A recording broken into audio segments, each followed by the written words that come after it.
Hi, this is KARL-JAMES Nant-y-Gwyddon again, Archaeology Cymru, Rhondda, Hendre Gelli, and what we have an arrangement of stones here, which I'm told are part of the Scheduled Ancient Monument burial cairn field. And what you've got here are these humps and bumps of stone, and almost as if you might have some kind of kist burial here. You can see the outline, circle, and sort of we actually go a bit further on.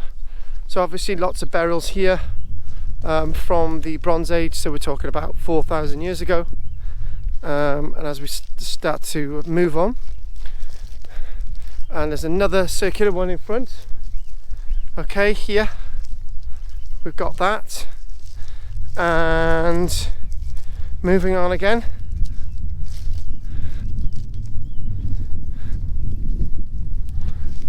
And we've got a nice substantial landscape, and we've got some kind of boundary running all the way in. The rain's coming in now, so we've got these monuments coming in, so we've got some kind of boundary across this landscape. Hendre Gelli again, KARL-JAMES Archaeology Cymru, Rhondda, with the Morians today, and deliberately come out here today to avoid most of the rain.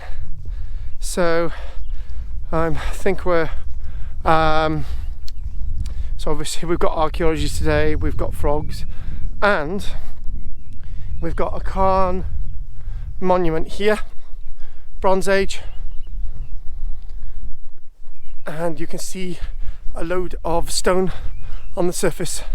So I do believe this is video 7, and we're heading around to another cairn. Some of these are quite clear, some are not, and we sort of get to this one here as well, coming up in front.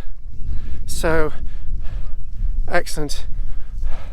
Are we looking at this isn't a cairn, this is a field alignment, yeah, a field boundary, yeah, rather than a cairn.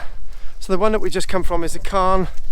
This is actually a field alignment, field boundary from some time in the distant past. This is KARL-JAMES Nant-y-Gwyddon, Rhondda again. This is video 7.